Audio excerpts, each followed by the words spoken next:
बिजली तकसीमकार कंपनियों ने सार्फिन से 51 अरब 88 करोड़ रुपए अजाफी वसूल करने की दरख्वास्त कर दी, जिसके बाद बिजली मजीद महंगी होने का खदशा पैदा हो गया। दरख्वास्त रवा माली साल 2023-24 की तीसरी सहमाही एडजस्टमेंट की मद में मैं की गई है। नीपरा 17 मई को इस दरख्वास्त की समाअत करेगी। बिजली तकसीमकार कंपनियों ने दरख्वास्त में कैस्पिटी चार्जेस की मद में 21 अरब 34 करोड़ रुपए वसूल करने की दरख्वास्त की है, जिसमें ऑपरेशंस एंड मेंटेनेंस की मद में 5 अरब 57 करोड़ रुपए मान लिए गए। विफाकी हुकूमत की पॉलिसी गाइडलाइंस के मुताबिक दरख्वास्त मंजूर होने की सूरत में बिजली महंगी होने का इतलाक के इलेक्ट्रिक सार्फिन पर भी होगा।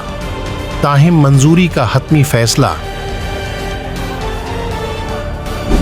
अगर आपको मेरी वीडियो अच्छी लगी तो बुराए मेहरबानी मेरे चैनल को सब्सक्राइब करें और दोस्तों के साथ शेयर करें। शुक्रिया।